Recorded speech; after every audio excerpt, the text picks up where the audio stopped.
Okay, good afternoon.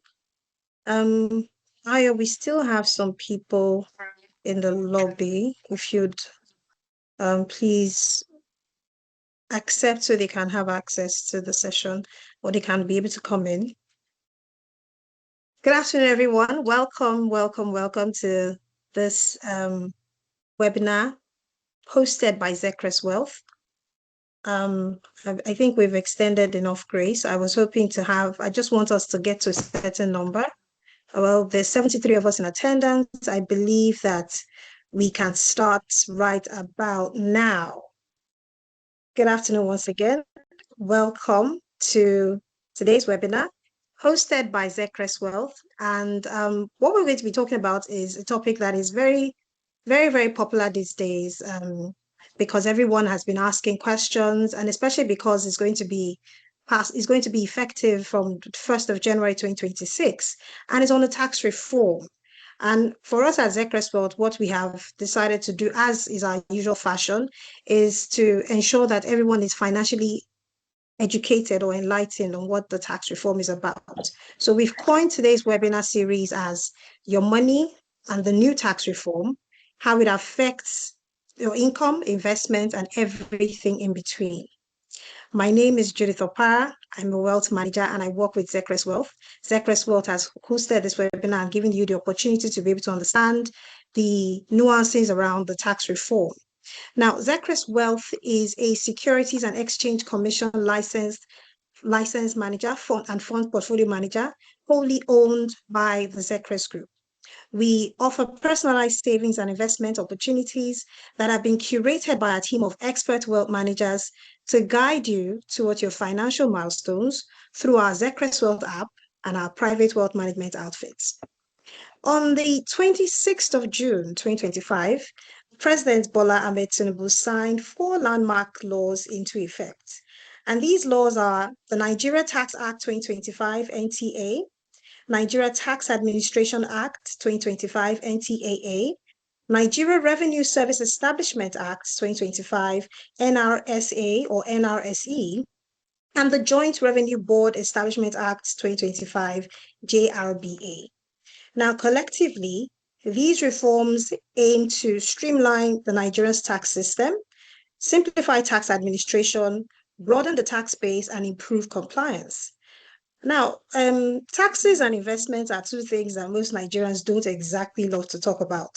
But at this point, especially because these reforms are going to be passed into law, they've already been passed into law, but they're going to be taken into effect from the 1st of January 2026. We've decided here at Zecres to make sure that this is a topic that you are fully abreast of and fully understand what it is that the tax reform is about. So today, what we're going to do is to break it down to the simplest form as possible. And what we want you to know is what's changing, how it affects your pockets, and most importantly, how to make smarter financial moves despite the reform. And with me, I have 2 speakers, 2 very enlightened and intellectual speakers who are going to be helping us to break and dissect this topic. And we're going to be here for the next 1 hour, 30 minutes or so. One of the speakers is a guest of to Zcrest, and he's someone whom I'm very delighted to have this conversation on. And the other is an in-house personnel, someone who I know very well. The first speaker is Mr. Oluwaseun Oladele. He's a seasoned tax and accounting professional with over 15 years of experience. He has adequate knowledge in tax management and resolution as far as Nigeria's tax system is concerned.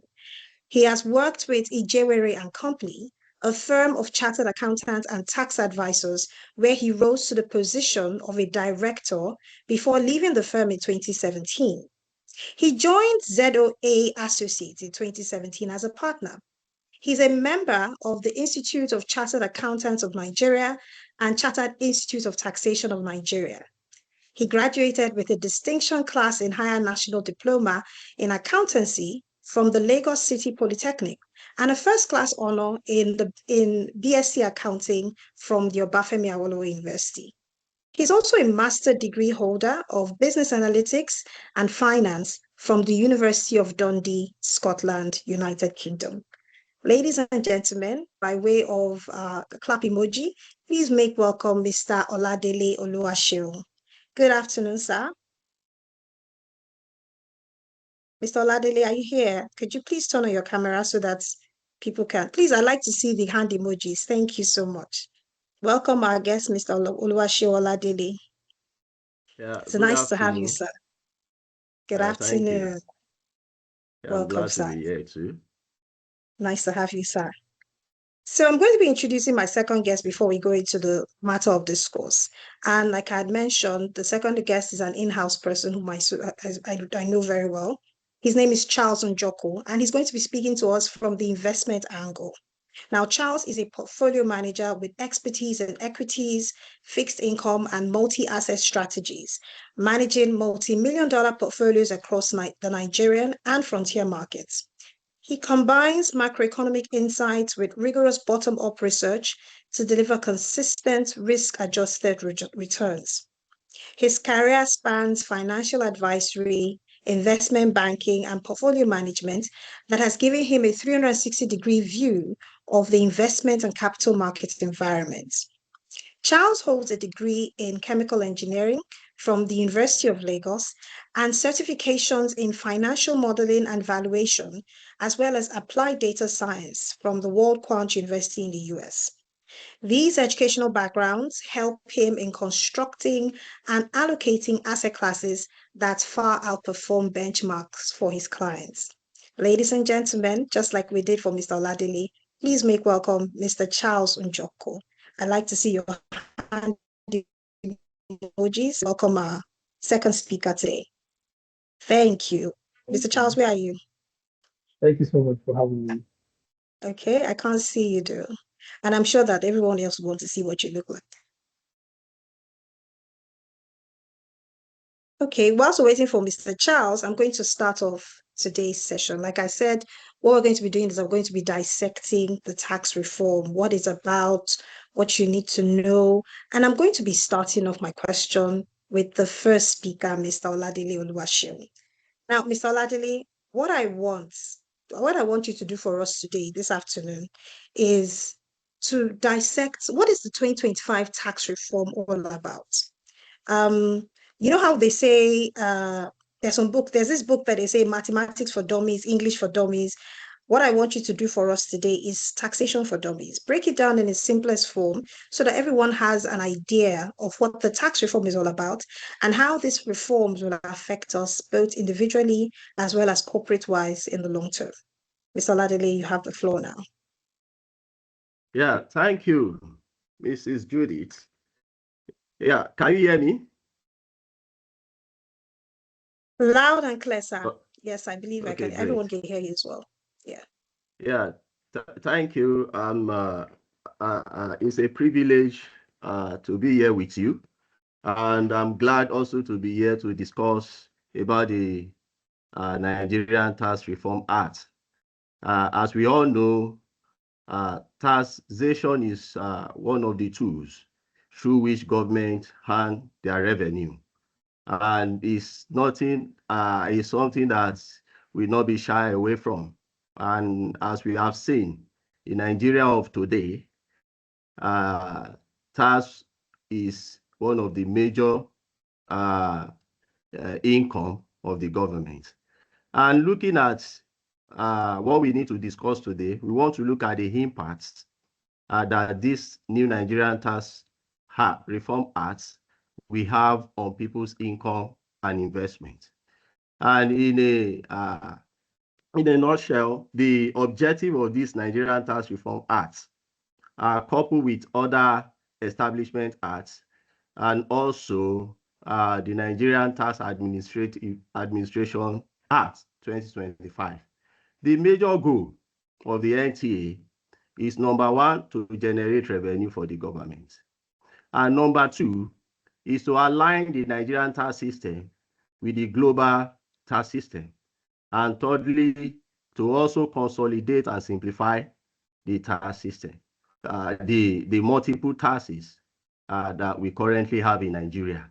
And in doing so, a lot of a lot of the tax laws has been reviewed and simplified. For example, I will start with a small business exemption. The small businesses, for example, like in the Nigerian Tax Reform Act, it defined the small business as a business that has turnover of 50 million, not above 50 million, and total fixed assets not above 250 million. And this new Tax Reform Act encourages small business to be established.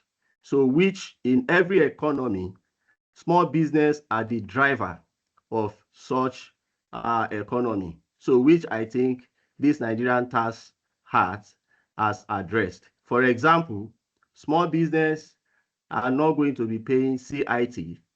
They are not going to be paying development levy.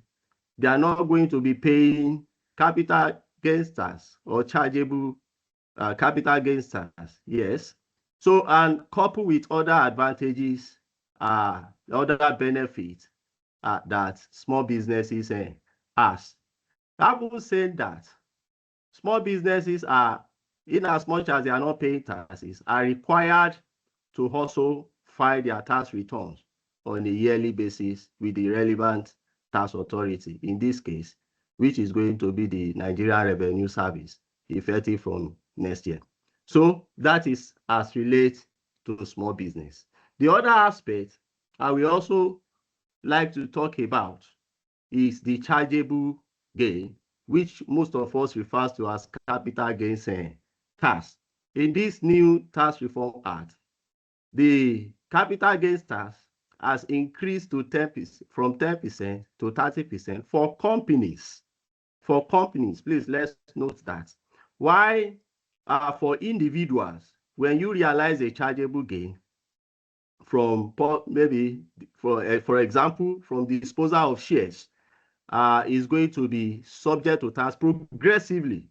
That is based on the new tax band that the new Tax Act has stated. But meanwhile, or however, there are exemptions with respect to chargeable gain. That is, if you are an investor, an individual, where in a situation where you dispose, where the disposal proceed is not above 150 million in a year, but subject to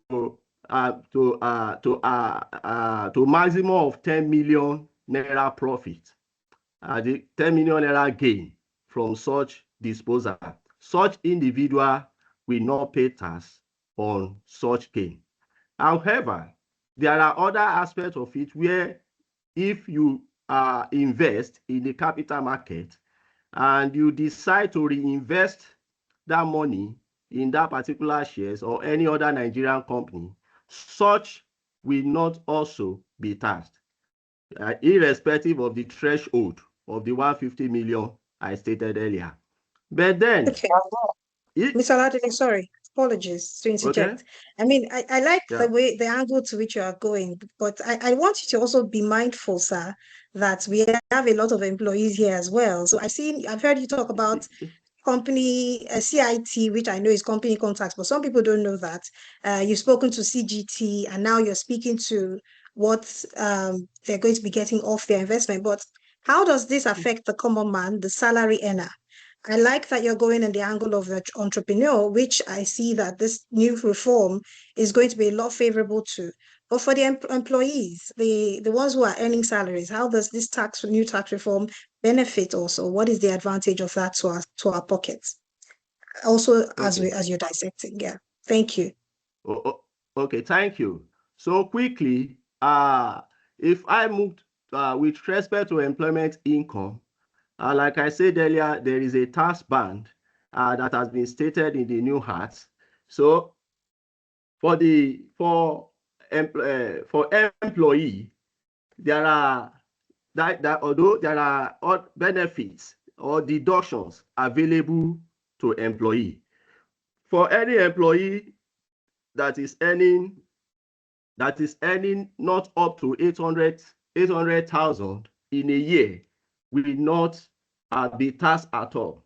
But if you fall into that category where you, sorry, just a minute. Yeah, so the tax band actually ranges from 800K will be taxed at 0%. That is, such category is exempted from income. But if you are earning from 2.2 million, you'll be taxed at 15%.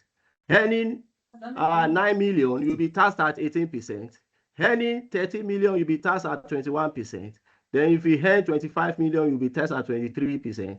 While up to 25 million and above, you'll be taxed at above 50 million, you'll be taxed at 25% rate. But however, there are deductions that employee will enjoy. For example, you have National Housing Fund. You have National Housing Fund. Please, could you mute? If you're not speaking, please, could you mute so that we can get the gist of what he's saying, please? Thank you. Thank you so much. And I just also wanted to apologize, sir.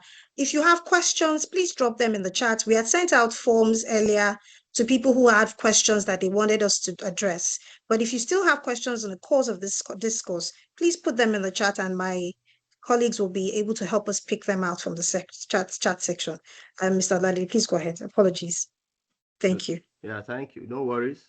Yeah, so if there are deductions available for employees, such as NHF, National Housing Fund, you have pension, then you also have life assurance or insurance, the premium paid on life insurance.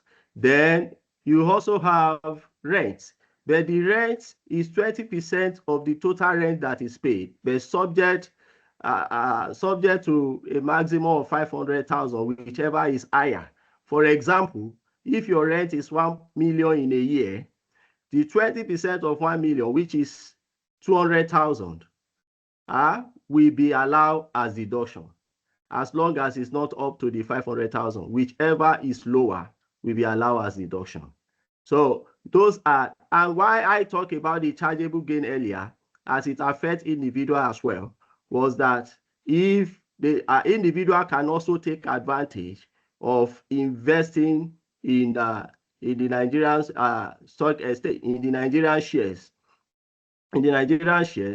where such individual, the gain he had in a year is not up to 10 million, that will not be subject to tax. So apart from that, the low income earner will not be paying tax. The middle bracket will be paying between 15 to 21%, while the higher income will pay above 21%. That's between 23 to 21%.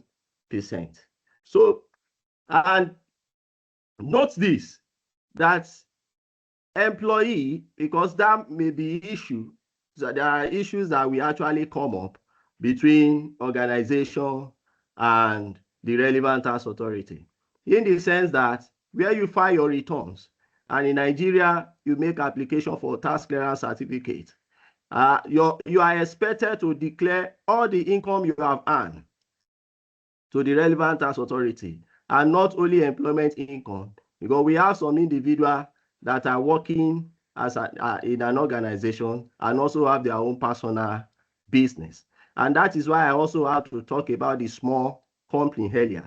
So there are ways that the taxes of such individual can be managed, but they are always advised to consult tax consultants or professional like us. So thank you. Thank you, Mr. Oladele. Thank you so much. I mean, what you have done, sir, is not only dissected, but you've also spread it across both for individuals, especially individuals, employees, as well as entrepreneurs and corporates. And I heard you talk about investments in the stock market. And I'd like to use this opportunity to ask Charles, because Charles is going to be pitching in from the investment angle. Now, Charles, you heard Mr. Oladele speak on CGT and how, that would impact one's gains in investments.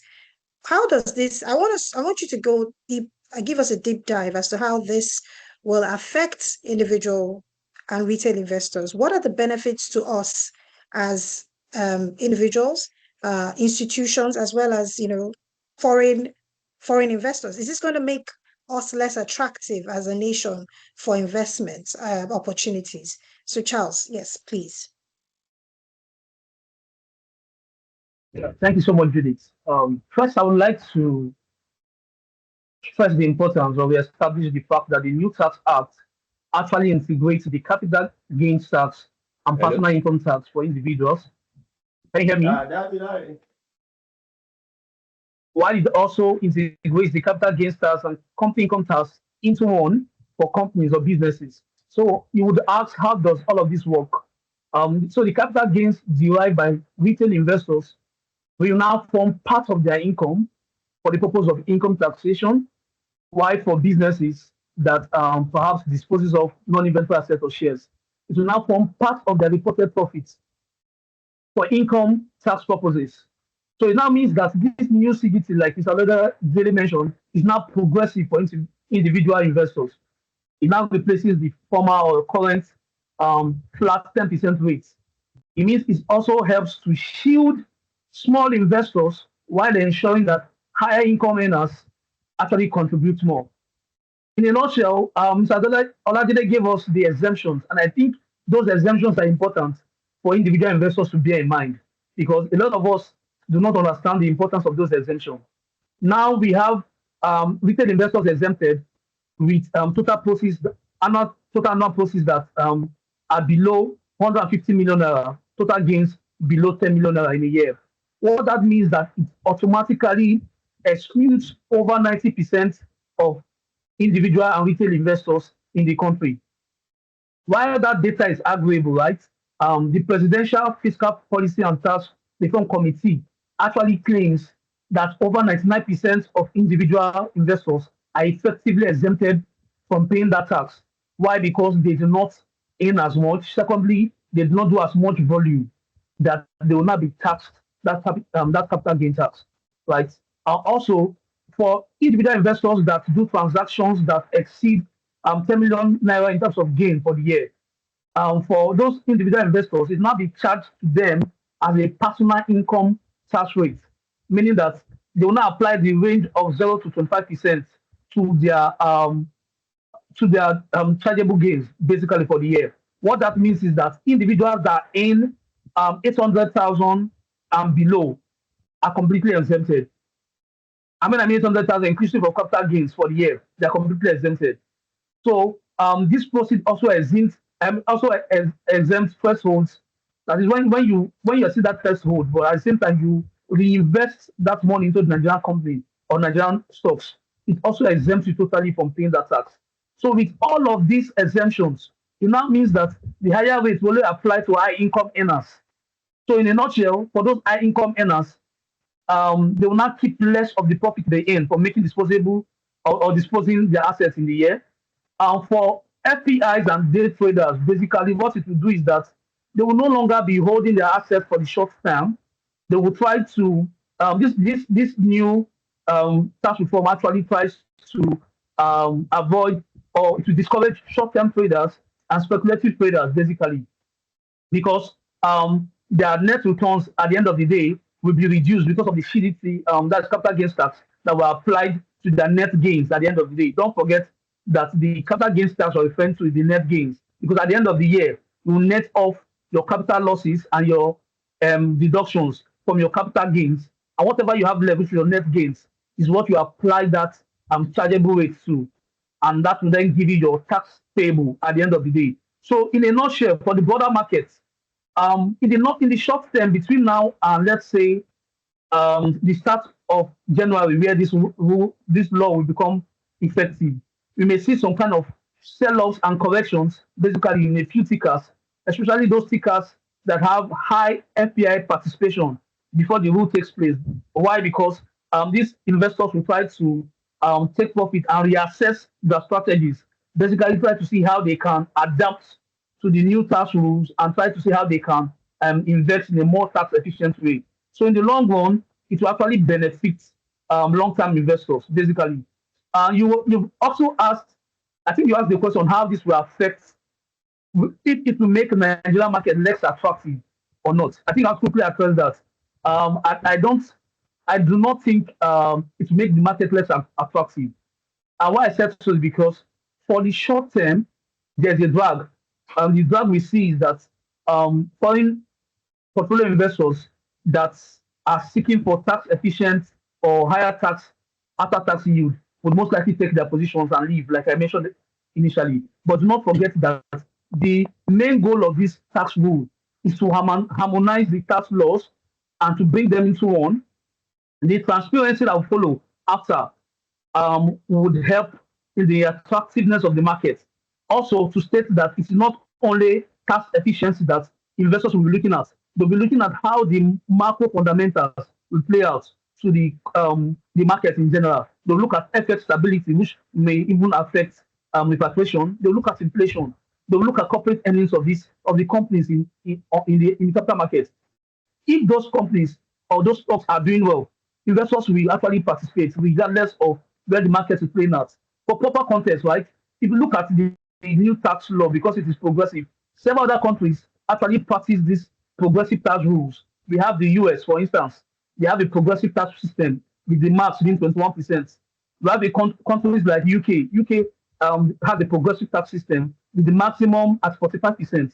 We have some other countries like South Africa, the nearest one of the nearest we have here, at 21.6%. So, and Egypt, 27.5% being the max and the progressive tax system. All of these just speaks to the idea that regardless of those progressive tax systems, their market is still very much competitive. While we still have some countries that do not even have CGT, or you have little CGT, yet those markets are not competitive. It therefore speaks to the fact that a competitive market is not defined by the absence of CGT. It is defined by other factors alone. I mean, CGT alone is not the deciding factor. Other factors, like I mentioned initially, macro fundamentals, investors' participation, the strength of the financial regulations, innovation in those markets, access to financing, among others, will be what investors will be looking at. So in the long run, I believe it's a positive for us in the market. Thank you so much, Charles. I mean, I heard you say a lot of things, and I have so many questions in my head, but for the sake of time, I may not be able to dole them all out. But I heard you for context, for people who are not familiar with some of the terms Mr. Charles used. He said a lot of CGT, that's company gains tax. He said FPI, foreign portfolio investment. And what I'm hearing you say is that everything is going to be beneficial for us eventually. And you said that what this new tax reform, I mean, that was what Mr. Oladile said, is that what this new tax reform is going to do is just going to pair us up with industry-wide industry standard. That's what actually is obtainable in other climes. But my question now would be, you mentioned the likes of the US, the UK, Egypt. These are already, they're not emerging markets like ours. And so if we're not there yet, how are we now sure that this new system, this new reform, especially with this progressive tax system, and you spoke about transparency, how are we sure that it's going to be in effect and then take us to that point where these other climes or economies are? Because if I'm hearing you correctly, we're trying to match up in terms of standard as is obtainable everywhere else. But if we're not there as a nation yet, we're still in the frontier space. How can we now say that with this new tax reform, that will make us a better and more investable nation? Okay, I'll take that again. Like I mentioned earlier, right? I said it's a progressive system. If I'm to use the most likely comparable countries that are in the SSA region, frontier market, leaving those advanced economies, countries like Kenya and Ghana, for instance, that have their capital gains around 50%. But if you look at other taxes, and you realize that other taxes like their VAT, for instance, is usually larger than what we will have here. For instance, our VAT is still at 7.5%. Now, also in the new tax reform, we have a possibility of actually decreasing the CIT companies gains tax from 30 to 25%. So that lower CIT rate and the broader VAT credits in the new tax laws actually is an improvement for companies, because it means that what they'll be charged at the end of the day will no longer be 30%, be 25%. So it will help improve profitability on one hand. Also, it will help improve equity valuations, and all of that improvement. I spoke about macro fundamentals, amongst other things. All of that will help enhance the overall return of investors to the market, which is all of those factors are actually very essential things that are key, are important for investors to look at in a very competitive market. So an investor will not just look at how tax efficient a country is. They will look at other things as well. For instance, they want to know if companies in that country are doing well, especially when you want to buy a stock. You want to see if where is their exchange rate at. If I put my money today, can I repatriate my fund tomorrow? So you want to speak to the stability of your FX. You want to speak to inflation. If inflation will not erode my overall capital that I'm putting into this country, right, into this particular asset class. So those are the things that investors try to look at. And so far, those good, right? Our market has been doing well, right? Our market has been doing progressively well, right? I want to also state that one reason I believe that these rules are coming now is to ensure that we hold back those FPIs inflows. Now, if you look at the ratio of FPIs inflow to outflow, yes, why the inflow is somewhere at the last 9 months, I think it was paid down 1.3 trillion. But if you look at outflow, outflow is almost competing with it, around 800 plus billion. Just speaking to the fact that as they are coming in, they are leaving. So they want to be able to ensure that these funds stay in for the longer haul instead of Okay. speculative traders just coming in and exiting their positions.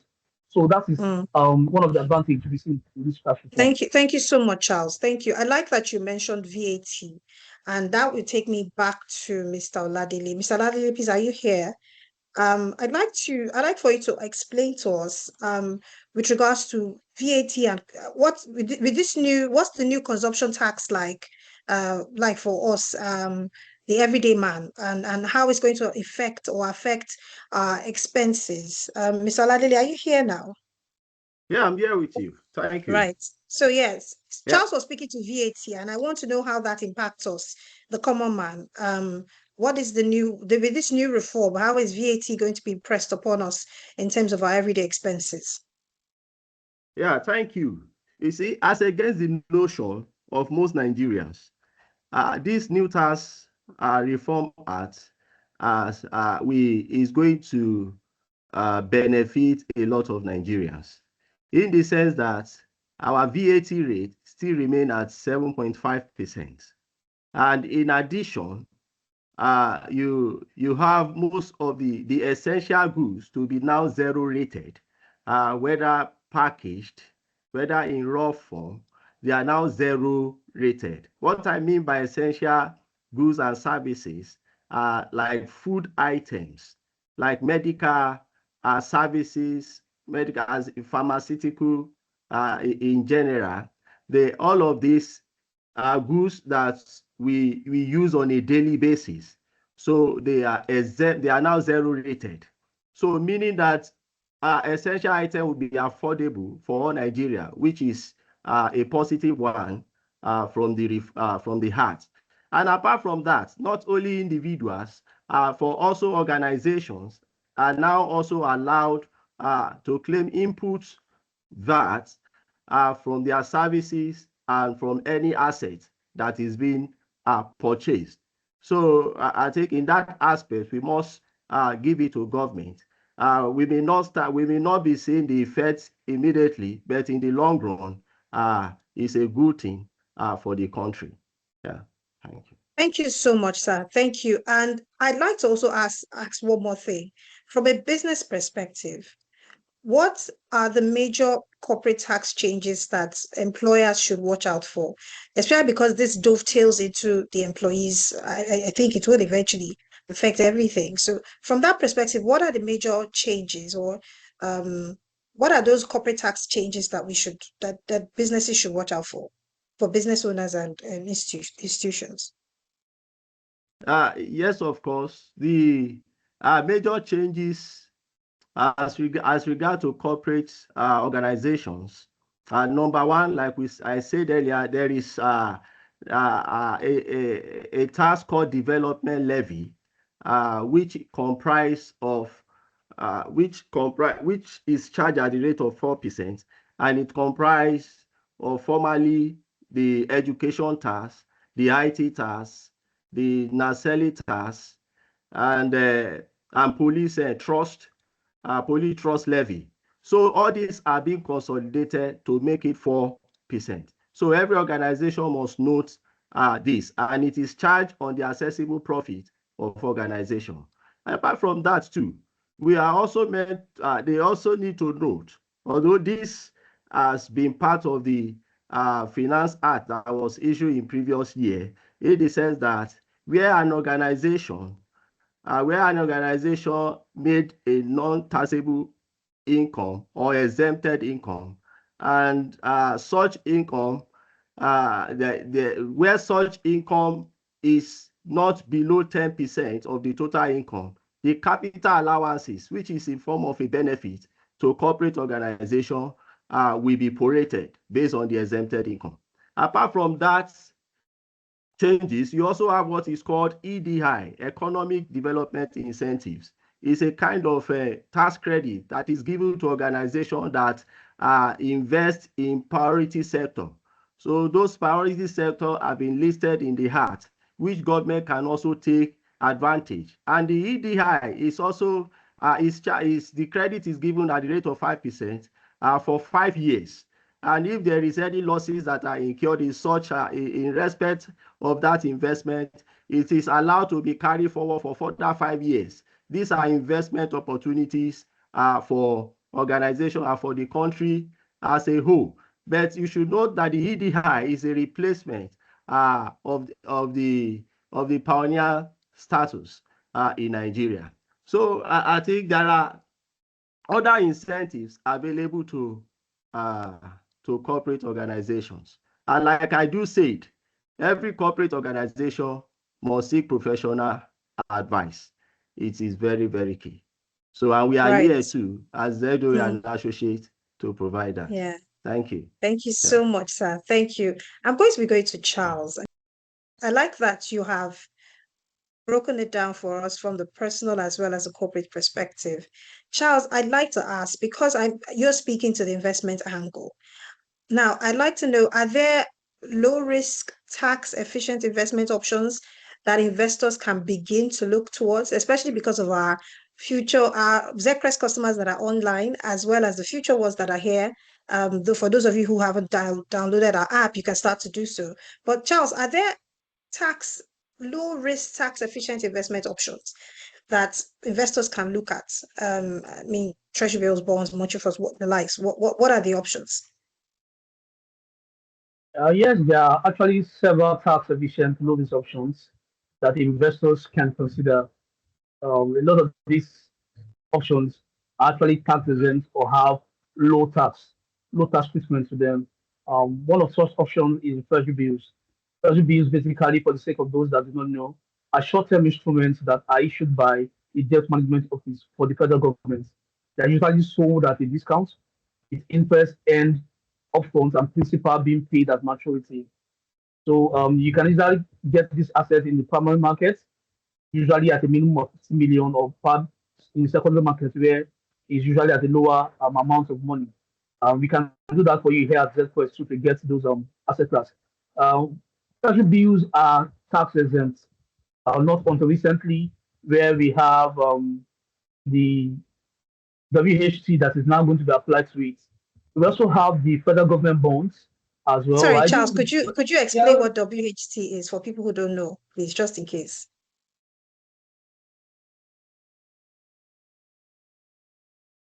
Did you hear what I said, Charles? I said WHT, withholding tax. I said, could you explain WHT for people who don't know, because you just said WHT. Yeah, you just said that, right? WHT is actually a withholding tax, right? Okay. You perhaps it's something that you can define much later in the context, where you get an instrument and at the end of the day, you begin to pay a certain amount, usually between 0 to 10% on those instruments you held up. You've already realized interest or profit on for holding those assets for a period of time. That said, so like I mentioned, for instruments like treasury bills, initially they were tax exempt. Until recently, I think the publication came out sometime around yesterday or so, where they are not going to be charged 10% on such instrument or asset class. That is one. If you compare that to capital gains tax, it's still on the lower band. So it does mean that investors need to now see how they can be efficient in terms of pricing this asset class by the time they want to purchase this asset class in the market, such as they can factor in that cost. That is on one end. We have the federal government bonds too. Federal government bonds are debt instruments that are issued by federal government that shows indebtedness of the federal government to the bondholders who are the investors. Right? Usually they pay interest, or should I say coupon, twice, like semi-annually in a year. Bonds, federal government bonds are usually tax exempt. So they are good options for investors to actually consider. Because even in the new CGT capital gains tax regime that is to start or take effect from January, those asset class are still exempt from taxes, right? We also have one that I would like to speak to as well, which is mutual fund.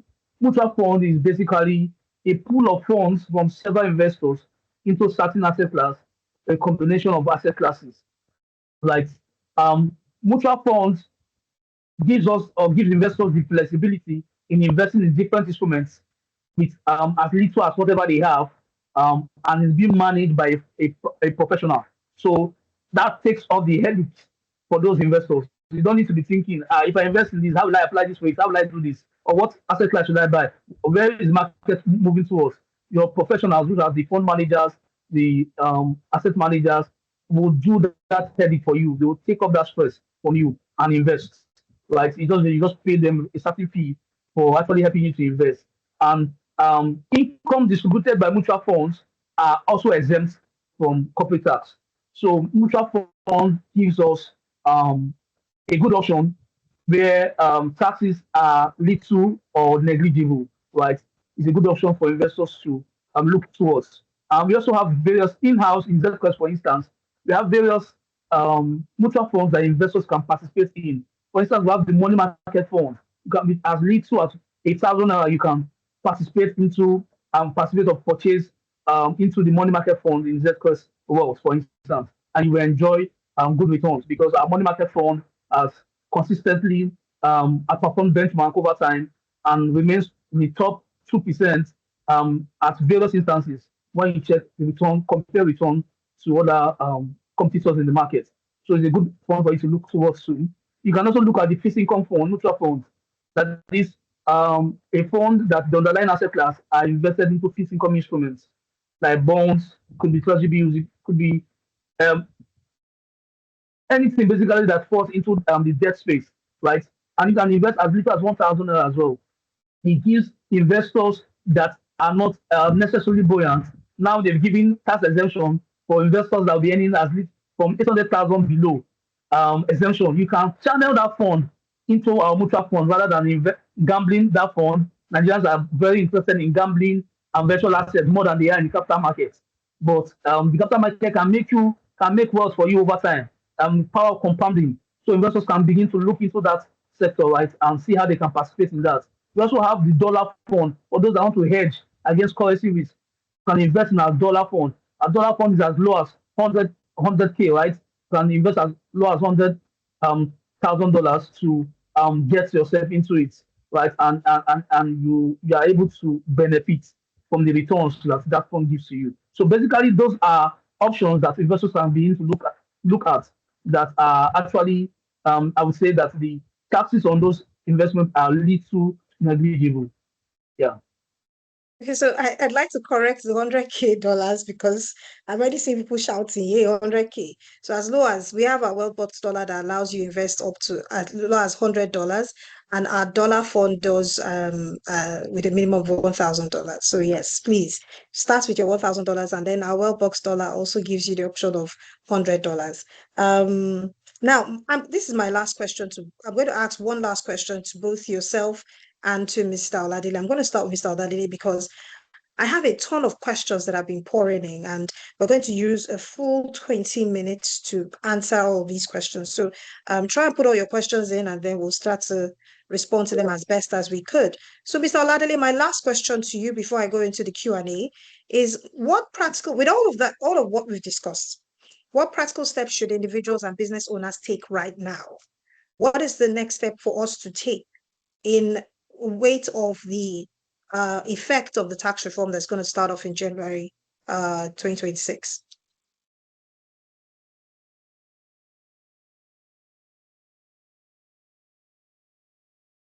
Mr. Lade, did you hear my question? Can anyone hear me? Yes, I can hear you. Sorry, Did you get I my just question, sir? unmuted. Yeah, I Right, get your okay. question. Okay, thank Yeah, you. thank you. So from my own advice would be that every employee should start reviewing their pay slip in line with the new tax law, the tax rates, to know the band or the bracket in which they fall, so that they can plan their tasks very well, to know if I'm to invest here, if I'm to save this, if it's very, very important. And they should also be aware of the various exemptions that are available to them. Like I said earlier, there are exemptions I've stated. Aside from that, but for organizations, there are tons of incentives and deductions that are available.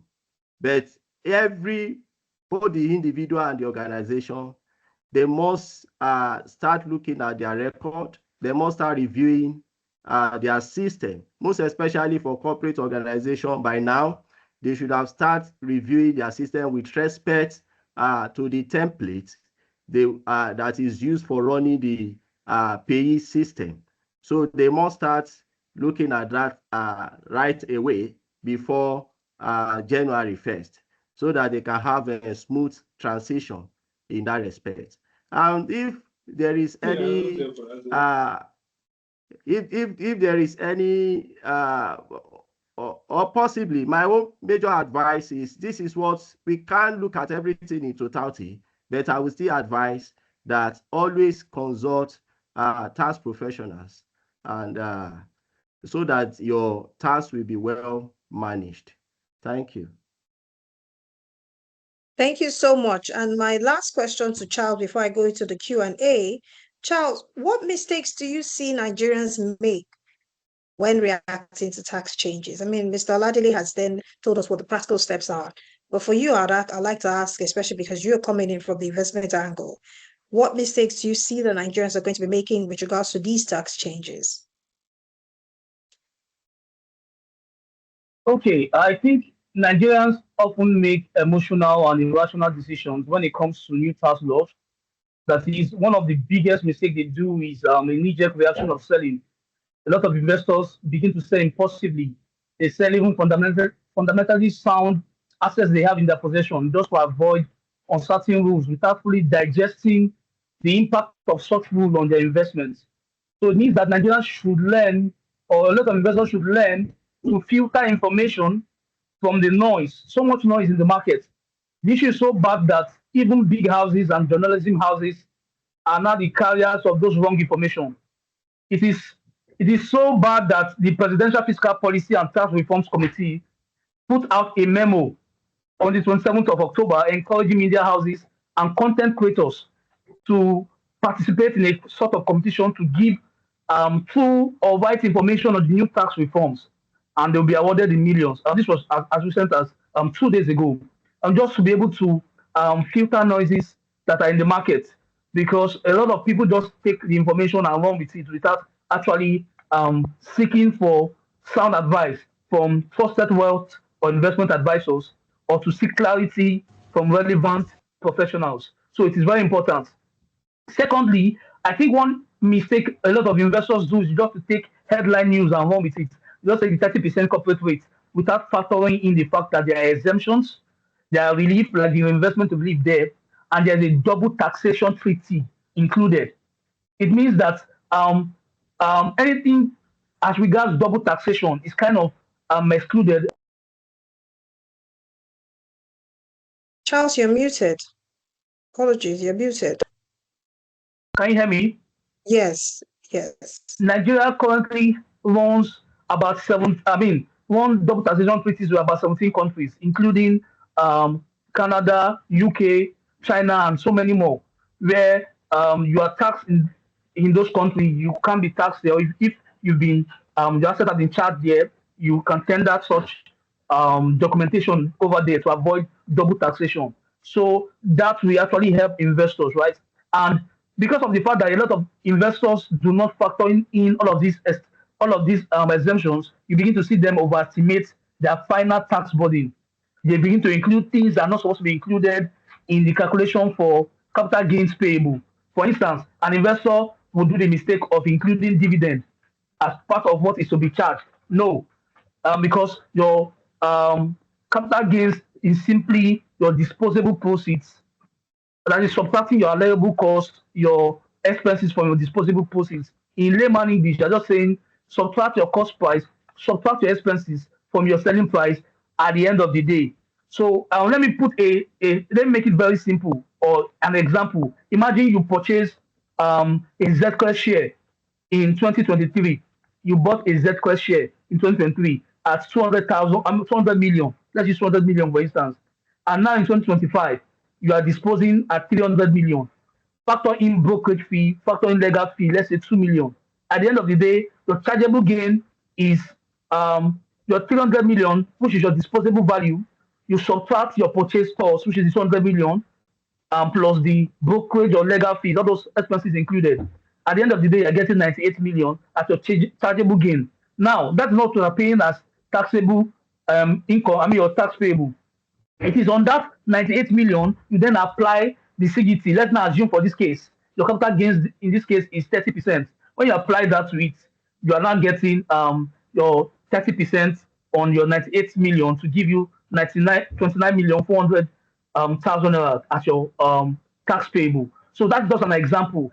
And then in a situation where instead of disposing of the total value, realizing the total gain, you decide to invest half of that into the Nigerian capital market. Let's say you invest 50% of that proceeds into the Nigerian capital market. What you'll be charged on will be on 49 million. That is your 50% on that 98 million. Initially was 49 million. So you apply your chargeable rate to the 49 million to give you your taxable your tax payable at the end of the day. So that is one aspect to look at it. Finally, I would say another aspect is poor record keeping. A lot of Nigerians do not track their cost basis when it comes to associated expenses, when it comes to asset classes. So at the end of the day, when they are being charged, they overestimate what they're supposed to be charged. At the end of the day, they're supposed to keep proper record to be able to for you to be able to apply the right weight and for you to be able to compute the right computations. Because at the end of the day, your capital gains is your net gain. Right, so what's supposed to be charged your net gain after you've deducted all capital losses from such investments. So I think thank you so much, Charles. Thank you so much. I believe that I've exhausted my questions because I can see a ton of questions that have come to me. I hope that we're going to be able to take everything in this session. But I'm going to be sharing them across both of you as they apply.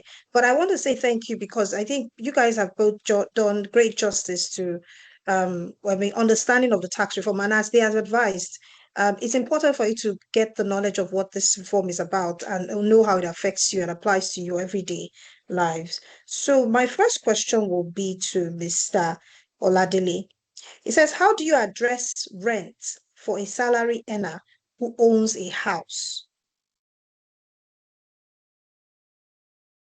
You're muted, sir. Did you hear my question, sir? Mr. Oladele, did you hear my question? Yes. Did you get? Do I repeat it, or you know what you heard it clearly? No, I got your question. Right. Okay. Yeah. Yes, for salary earners that has a house they call it owner occupiers building. Although before now, when you have an owner occupier building, I think it's still in the heart. What they allow you to do, any mortgage you take on that for the owner occupiers building, the interest on the mortgage is usually allowed for tax deduction. But in this instance, it means that you are not paying rent. And what therefore means you may not be allowed to deduct rent, because your rent that will be allowed now is subject to verifiable evidence. That is, you must show your receipt for such to be allowed. Although some relevant tax authority may not request for that and decide to grant you the minimum rent. I don't know if that answer. Yes. So what I hear the is that for question. someone who owns a house, you're not supposed to pay rent tax. But if you do, if you're charged, you have to show evidence that you own a property. So you're going to be exempt from that. Exactly. Okay. So my next question to you is this. Let us say I earn 300,000 a month. I believe this would be both to yourself and Charles. Let us say I earn 300,000 a month, and I usually set aside 100,000 every month to invest in the Nigeria stock market. Is this 100K exempt from personal tax? My response to that is no. Your total income will be taxed. Exactly. Definitely, whatever you are earning from the organization will be taxed. So your disposable income. Well, that is what is left with you that possibly you may decide to invest. That is, let me just say, your income minus deduction minus the tax. Or put together, tax is also part of deductions. So your income minus total deductions. So whatever is left, you can now take out of that to invest. Thank you so much, sir. Such is not allowed. Yeah. Yes. And I want to believe that taxation will start. I mean, that's why there's a pay slip, right? So that shows what it is that you earn in full detail. And so that's where I believe this is, I mean, if you're not doing it yourself. But let me ask this other question to you. It says, I have a company registered since 2020 and no record of business so far. How can I file returns since I haven't transacted any business? And please professionally kindly advise on what to do if I approach FIRS. Thank you. Okay. Well, okay. Here's my opinion.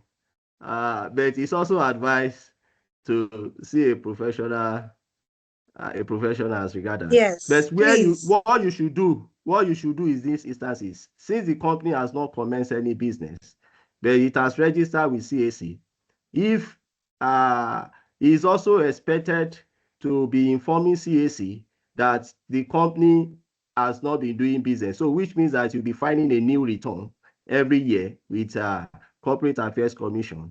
But as regard the Federal Inland Revenue Service, if he has obtained TIN and there is no any transaction going on, maybe he should wait until he starts operation, because as it is, the company is not in operation.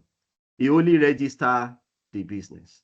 But if he has collected a TIN, he can as well inform the Federal Inland Revenue Service that he is not in business, so that that will be noted.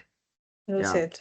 Yeah. But then, thank you. In addition, if you now wish to start a business, so which means that we need to put all the relevant documents, like Mr. Charles said earlier, record keeping is very, very important for every taxpayer that actually want to optimize or minimize their taxes. Thank you. Thank you, sir. I mean, thank you for mentioning TIN, because the next question, this is very straightforward. You won't need to speak too much on it. It says, are we supposed to have TIN for multiple businesses and also personal TIN?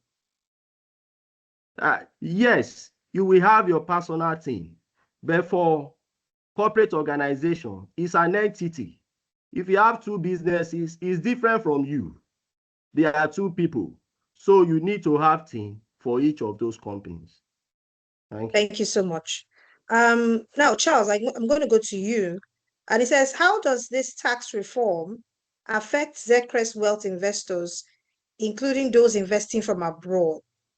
And maybe this is a two-pronged question. It says, how will this law affect savings in a domiciliary account? I don't know if you're going to be able to respond to that, but I mean, the one to Zecrest Wealth investors, especially those who are investing from abroad. Can you speak to that, Charles? Is Charles here? Yes, Judith. Okay. Will you be able to speak to this? Yeah, I would say that we've already given the analysis as regards the exemptions that will play out and the tax rates that will apply to everyone, right? Now speaking to Z-Quest Wealth investors that are in here, the different progressive tax rates apply to everyone depending on their income that they make in a year, income per year, right? That progressive tax rate applies to everyone. Now, and that depends on your income boundary where it falls within and the applicable tax rate that will apply, right? Then that will be then factored into your personal income tax.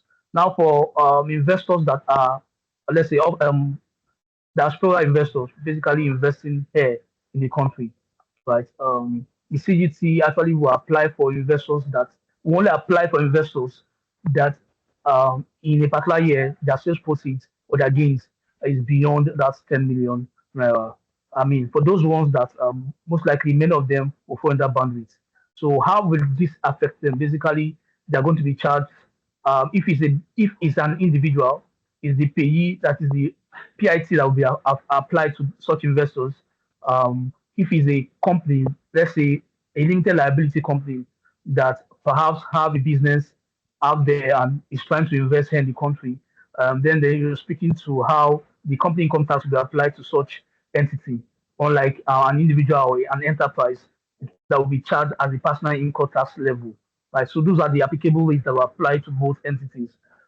If is now speaking to their investment in the, various markets, let's say for the equities market. Now, I know someone was asking how will this affect them. I think we spoke about how all of this will affect equity investors. Equity investors will be looking for ways to the tax efficient way of investing. Basically, I spoke to the fact that a lot of them will be thinking of investing in the longer haul, trying to invest in longer term, rather than speculative trading, that is day trading, where they realize gains regularly or trading day or per week. Because when you do such, and because of the nature of those investors, the bandwidth at which they fall, by doing such transactions regularly, at the end of the year, you realize that when you now start, when they calculate their tangible gains, to be on the high side.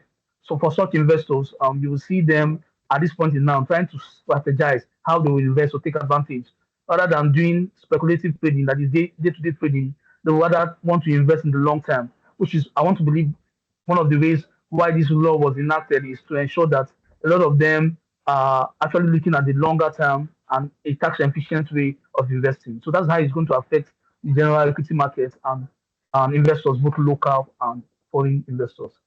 Will this law also affect domiciliary accounts, savings in domiciliary accounts? Mr. For Oladele, savings do in you think? domiciliary account, Okay. I think Mr. Ola would speak to that. Yeah, Yes. Mr. Oladele, will it affect savings in domiciliary accounts? Yeah, for DOM accounts, any income that is brought into Nigeria will be exempted from Nigerian tax. As long as, for example, if you earn interest, rent, royalty from abroad and is repatriated through the approved channel, such will also be exempted from tax. Thank you so much. So those of us that have money in our DOM accounts, it's exempted for us. Thank you. So now, Mr. Oladele, I have another question for you.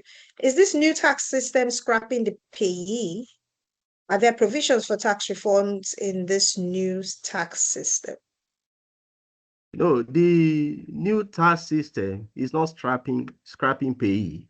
What it does was to improve the payee system, in the sense that we have a new tax band for every income, like we have stated earlier, from 800,000 at 0%, from to the next 2.2 million at 15%, the next 9 million at 18%. So it goes on up to above 50 million, where you charge 25%.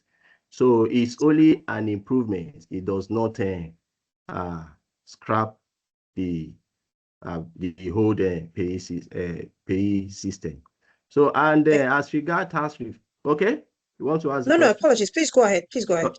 Okay, as regard tax refund, I think you say tax refund, if I get that right. Yes, there is please. provision. Are there provisions for tax refunds? Yes. Yeah, there is provision for tax refund.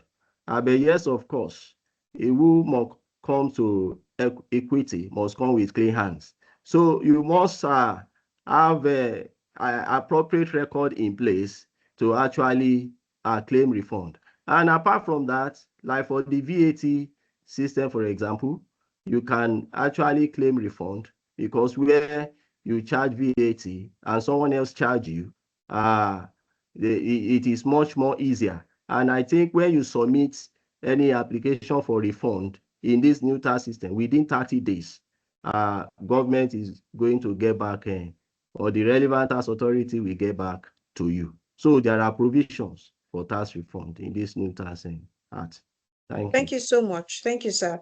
Mr. Charles, I believe you've spoken to this, but someone still asks again. It says, what incentives does the new tax offer investors in commercial papers and mutual funds? And it says, how would the new tax system affect investors in the equities market? If we just summarize it again, just in case they didn't hear, because I believe you spoke to this in the course of your presentation or the course of discourse. Charles? Incentives as regards short-term instruments, right? I would say a lot of short-term instruments are basically what we charge for them will be withholding tax at the moment. Because a lot of them are tax exempt. If you look at the mutual fund that I spoke about, for instance, I'd mentioned that some of the underlying is asset class, for instance, the money market mutual fund, physical mutual funds, right? The underlying assets are usually either treasury bills or government bonds. Government bonds are tax exempt, right? Um, for commercial papers, initially, commercial paper was like the only short-term instrument that we charge withholding tax on, right? But for some of these asset classes, we still charge their income. There's an income tax that's being charged from this asset class before now. So with this new rule where another 10% will be charged on treasury bills, I mean, for us here at ZQuest, we actually do that for our clients. It just means that for asset managers, banks, and all, they will have to be remitting those taxes to because we're remitting those taxes to the FIRS. It means that if a a a house for perhaps an asset manager is to give a rate to a client or to an investor at this point in time, they'll be giving the investor at the net rate level. It means that the investor, I mean, the fund manager at that point in time will be the one to pay those or remit those taxes to the authorities on behalf of the client. The client will then be remitting or showing the investment certificate that they have to authorities when they request for it. Then, if an asset manager or a particular house decide not to give the net rate, rather give the gross rate, it means that they want the clients to take out the withholding tax at their own level, that is at the client level. Usually, it's usually at the net rate because it's usually taxed at the fund level, basically. So those are some of the taxes in those short-term instruments. But basically, what we have now, as it is in Nigeria, is that a lot of those instruments are tax exempt, especially the bonds. So they still enjoy that exemption, right? For the equities market, I think Until I've 1st of overflogged. January. Yeah, I think I've overflogged conversations around the You equity actually market, did. right? Yes, you did. Yeah. We don't have that much time anymore. There's so many questions, but I'm going to pick just a few of them. Mr. Ladele, how can remote workers take advantage of the NHS deductions? Okay, and maybe let me thank ask you. you the second one, which is quite funny. So the first one is, how can remote workers take advantage of the NHS deductions? And the second one says, what are the loopholes in the tax reforms that can be exploited to avoid tax legally? Okay. Yeah. But let me start from the first one. Yeah, for taking advantage of the NHF, a remote worker, that's more or less an individual. I think he can register with the Federal Mortgage FM, Federal Mortgage Bank, thereabout. So he can go to their any of their branches and register with them. I think that is one of the main ways it can access the NHF, because the NHF is paid through I believe through them, yeah, if I'm right.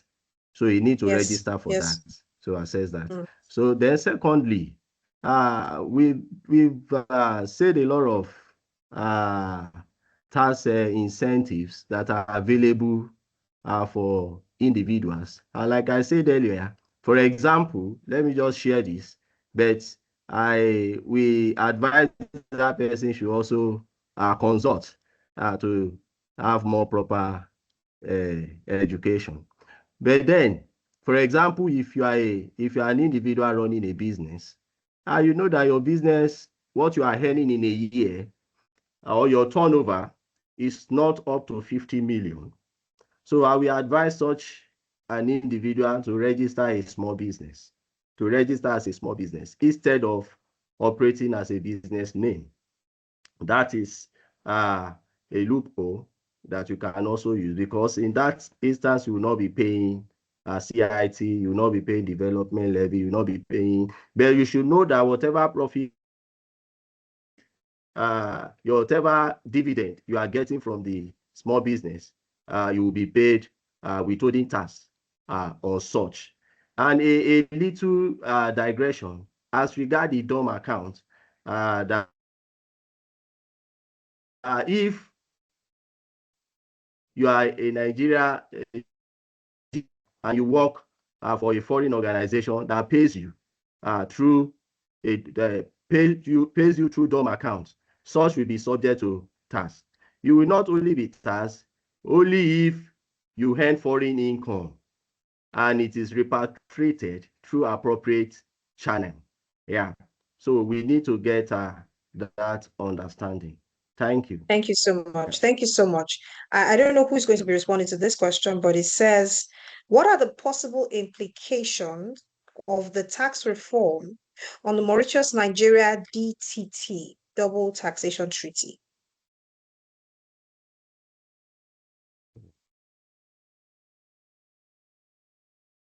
Did you hear my question, sir? Sorry, I can't hear what you say. I No, said, can't hear. What's the question? what are the possible implications of the tax reform on the Mauritius-Nigeria Double Taxation Treaty? I think my network is bad.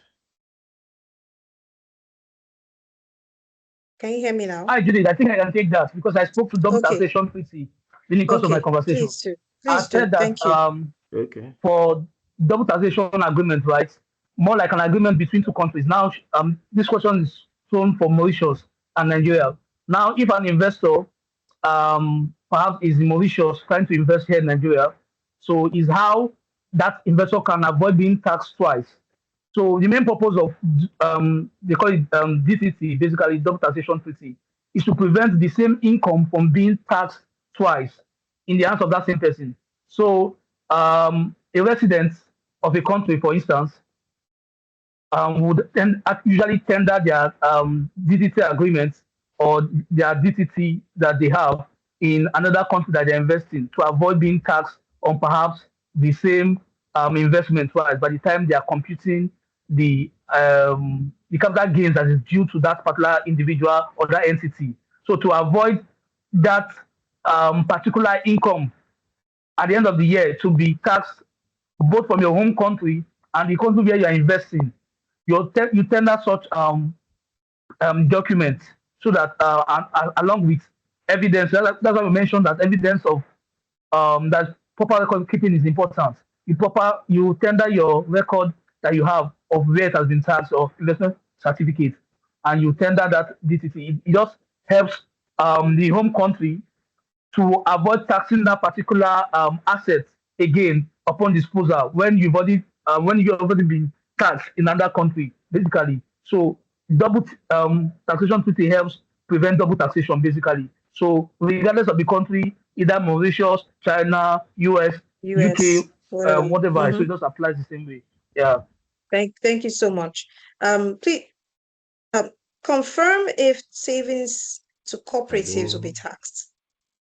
Can you hear me, sir? Like, since my network is bad, can you hear If me? you could turn off your, I can hear you, but maybe if you turn off your video, you'll be able to hear us clearly. Okay. Can you hear me now? Yeah, I can hear you now. Yeah. Can you confirm if savings to cooperatives will be taxed? Hi, Judith. I think I can take that. I can't hear you. Right? Can you hear me? Okay, please do. Yes, I can hear you clearly. Yeah, for deposits, what we call here, CASA, savings account, current account, is not the principal amount that is being taxed, right? It's the interest you earn on such that is being taxed. For savings account, for instance, what you will apply normally is your withholding tax that will apply to that on a normal day. The same should apply for your current account, your current account that you have running in the bank, for instance. Is WH that's been taxed on those accounts as it is at the moment. Okay, So those thank ones you so much. still apply. Yeah. Right, thank you. And so someone says, will these taxes be deducted? I hear that it will be deducted from the bank. Confirm if this deduction is monthly or yearly. I'm going to have to skip a lot of these questions because some people want to ask questions directly in-house. But I mean, if you could respond to this, and then I have one more question before we go to, if you have questions, please raise your hands and then we'll take your questions before we go on to our next line of events. So yeah, Mr. Charles, can you confirm if taxation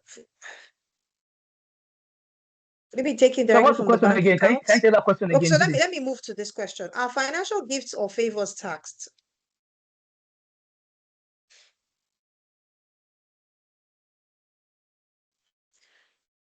You're muted, Charles, if you're speaking.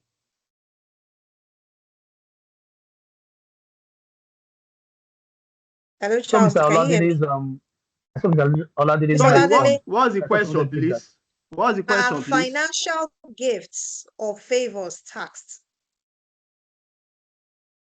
Well, I want to believe financial Yeah, gifts okay. are not taxed in Nigeria. Yeah, go on, please. Yeah. Financial gift, like I said earlier, all income are taxed, even if it's a gift. But I think there is a limit, a limit as to what the value of the gift is. So all of those will be chargeable because they will be classified as chargeable gain. So dividends as well? Will dividends also be taxed? Because someone else is asking, Yes, are dividends for financial asset tax? Okay. Dividend are taxed at source. So, and that is why when you collect your dividend, what you collect is net of tax. Every organization that pays dividend are mandated to deduct withholding tax from the dividend payment. What you receive is net of tax. Okay. Thank you so much, sir. Thank you. I think we're done with all the questions that have come in. I'm now going to take, I thank God I have only 4 hands and I'm going to only stop at these 4 because we're really running short of time. I'm going to start with Mr. Abdul Fattah. Your question, please. You can unmute and then ask your question. Amir Abdul Fattah.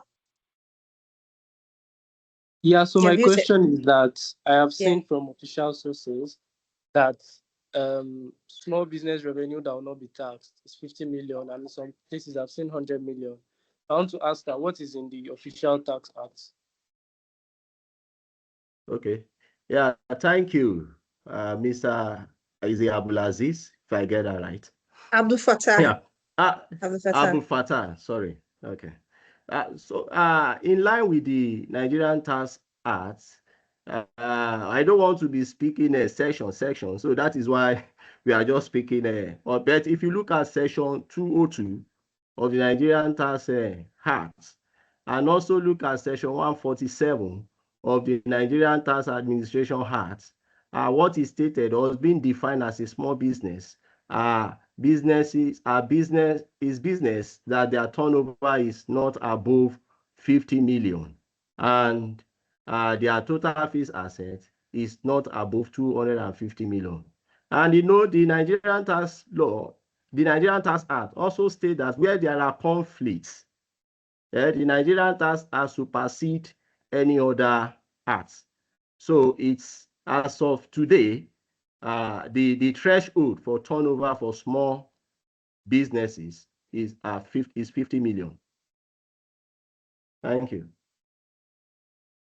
Thank you so much, Mr. Amir. Is that clear? Was that clear to you? Was that clear response? Was that response clear to you or for you? Okay. I'll go on to the next person, Mr. Francis. Francis Uji, could you please say your question on mute and speak?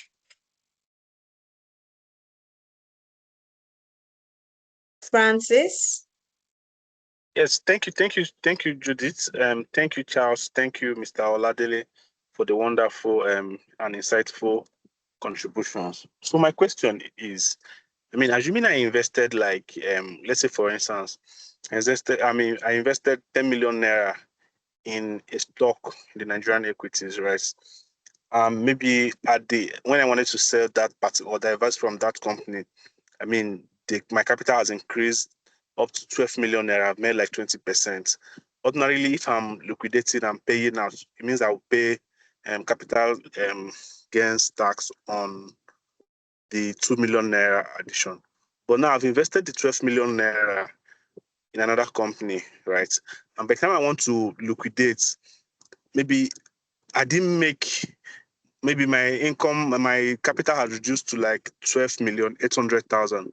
Will I be paying any tax at that point if I'm withdrawing to my account, or I won't be paying tax since I invested in another company? And by the time I'm now ready to, divest completely from the Nigerian stock markets, my money has reduced, maybe not to my initial capital, but from the last investment, I didn't make profits.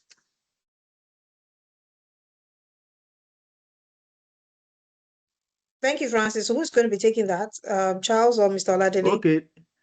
Mr. Oladele. Let me quickly speak. Let me quickly speak to that. Yeah, if what the heart says is that if in a year, as long as your sales proceed has not gone beyond 150 million, they're subject to a maximum profit of 10 million.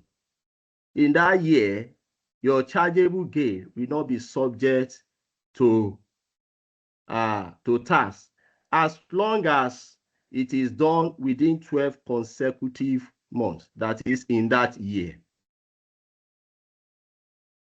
You did the same thing, as long as it's within the threshold that is stated by the heart, you are not going to be taxed. But in a situation where your sales proceed is above the 150 million and your profit is above 10 million, and you reinvest all the money irrespective of the threshold, you are not going to be taxed.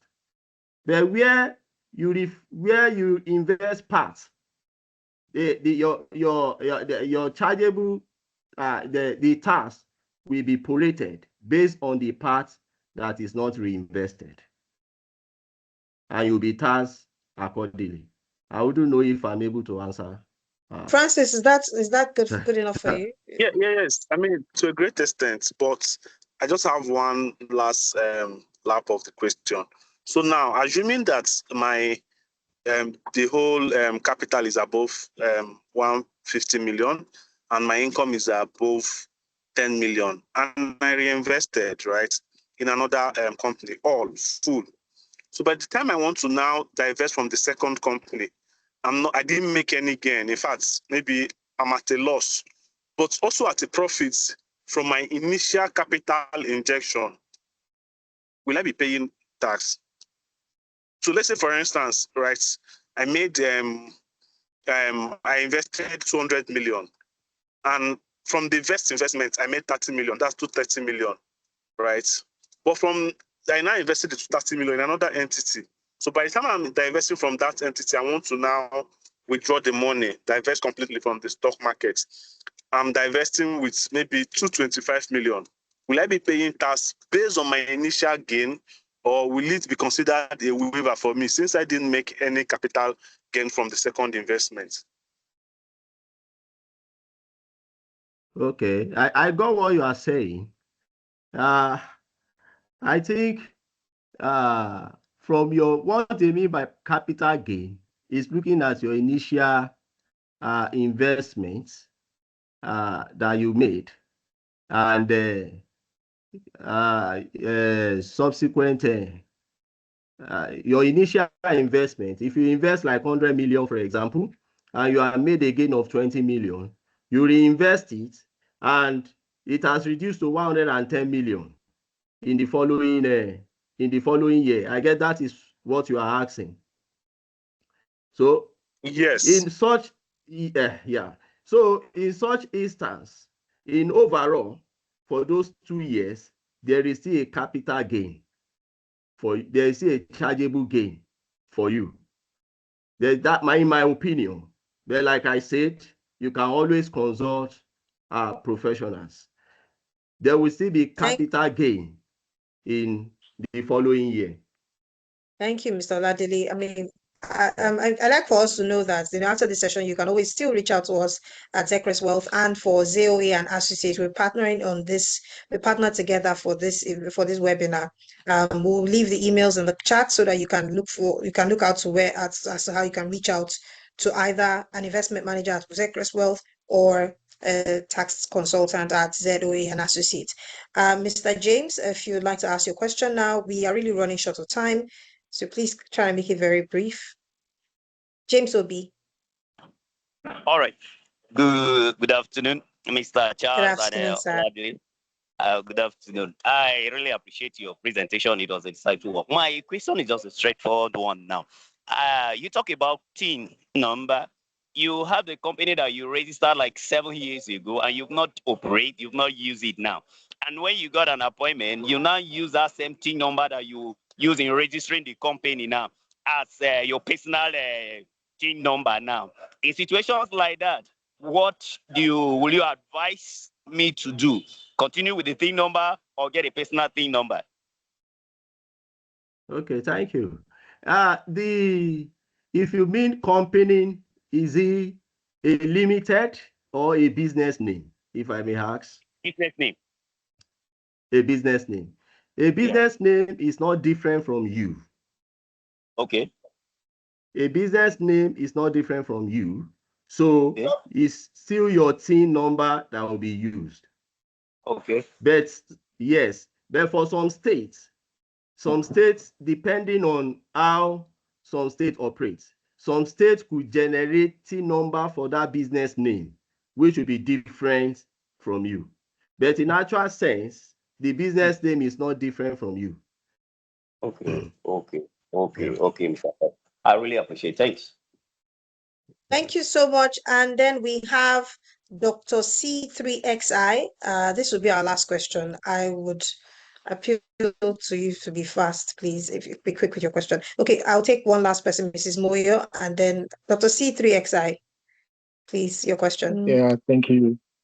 My name is Chidi. Thank you so much for the opportunity to ask this question, because I think Infanyi, or the person who asked the second question, literally was asking the same thing I was trying to ask, but looking at it from a value of 300 million. I get the explanation that has been given. So my question in relation to that is this going to be requested from the tax office, or do we have to go to the tax office and file and say, oh, I invested this amount, this is what I made, and this is what I think I have to pay? So I'm just trying to understand the process of this. So how does it go? Because right now I receive a lot of dividends, but as is known, the WHT is taken out immediately before I get the net dividend. So I don't know if it's actually connected to my TIN, if I want to go get a tax clearance or whatever for the dividends, but I'm more focused on the equities itself, because I have a lot of equities in Zcrest, in other companies, and I'm like, if I sell my equities now, do I just go to the tax office and tell them that, hey, I made this amount of money, or is this actually tracked in one way or the other, or are the companies mandated to report this to the tax office? That's my question. Thank Okay. you, Chidi. Yes. Please go Okay. ahead, Mr. Ladi. Yeah. Okay. Firstly, every dividend earned by, which I've answered earlier, dividend earned by individuals, the tax are deducted by every organization before paying the net. And such is also, there's a prescribed format that every company follow to make submission to the relevant tax authority.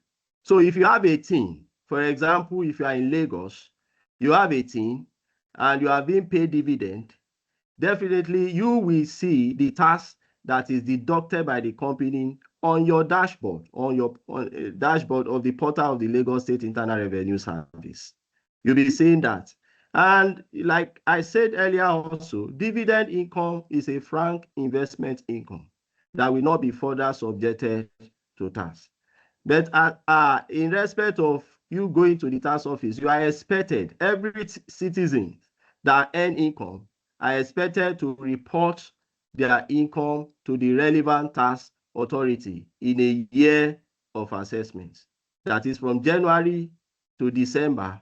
Like for instance, this year, every income you have earned from January to December, by the following year, as an individual, on or before 31st of March of that following year, you are expected to report your income and the taxes you have paid so far. So that is the way it works. But because some don't report, but in a situation where you now need tax clearance certificate, that is where the tax authority will make you to pay all you have not been paying for mostly over 3 years of a 3 years period. Thank you, Mr. Oladele. Dr. Chidi, was that good enough for you? Yeah, Is that that is response clear. okay? Thank you so much. Okay, thank you too. You're welcome. And lastly, Moyo, please, if you'd like to go ahead on mute and please ask your question. Hi, good afternoon, everyone. All right. So I just wanted to find out for the rent deduction, say my rent is 2.5 million. I know that's 500 for the deduction, but I have a wife.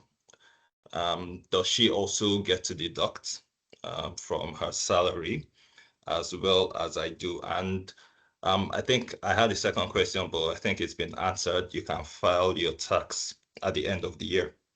But I want to know about the rent one. Thank you. Thank you so much, Mr. Oladele. Okay, yeah, it's personal income tax. So, and it relates to individual. If your wife earns income, it will be, okay, I get you. If your wife earns income and you two possibly, whether you can claim or both can claim, but depend on the relevant tax authority if they have their record. But I think both of you cannot claim rent as a relief or as a deduction if in a year of assessment. And depending on the person that is paying the rent, like I said, there must be verifiable evidence. And depending on the relevant tax authority, they may decide to give taxpayers a minimum rent, which is 20% of what you pay, and they may decide not to give if there is no relevant evidence. So I wouldn't know if I'm able to answer your question, but two of you cannot claim because it's subject to verification. Yeah, I think he was asking me, but Moyo, is that clear? Oh, yes, it is. So Okay. just one person can file. Okay. Yes, yes. Thank you so much, everyone. Thank you. We just have one last item on our agenda, and I'm going to be yielding the mic to my colleague Kishi. He's going to be speaking to us on our Money Titan tournament, which is something that everyone will benefit from. So, Kishi, please, if you could just do that in 2 minutes before we wrap up this session. Thank you so much, Mr. Oladile. I will still come back to addressing and thanking you and yourself and Charles. But Kishi, you have 2 minutes now to speak on the Money Titan tournament. Hello, Kishi, are you here? Hi, Judith. Good afternoon. Just give me a second. I need to change my background. My background is just the issue. You would see me in about, yes, so yeah, here we go. I'm up. So good afternoon, everybody. Just because we are fast spent for time, I'm going to take this as fast as I can.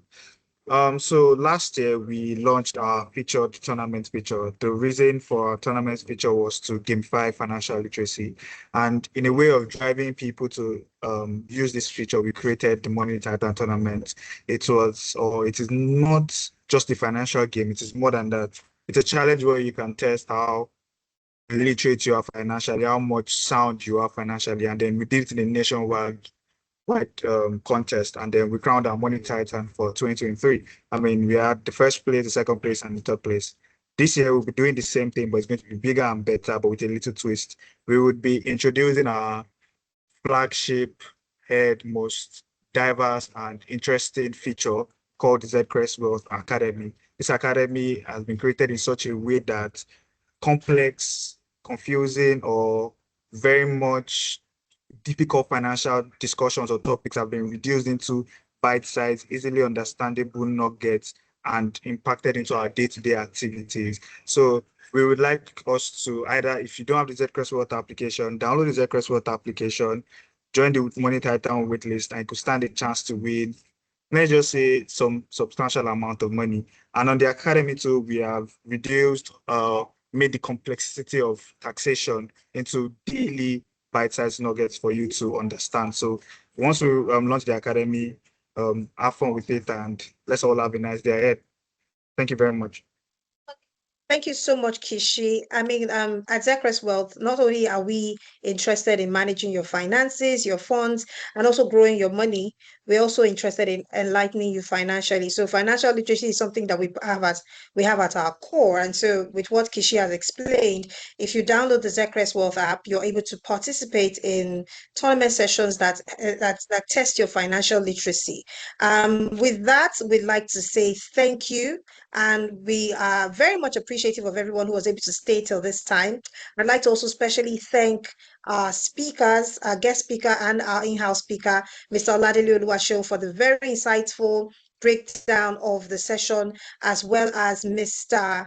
Charles Njoko, my personal colleague and friend, for helping us dissect the angles to which the tax reform can be looked into, both from the investment angle and also from our pocket angle.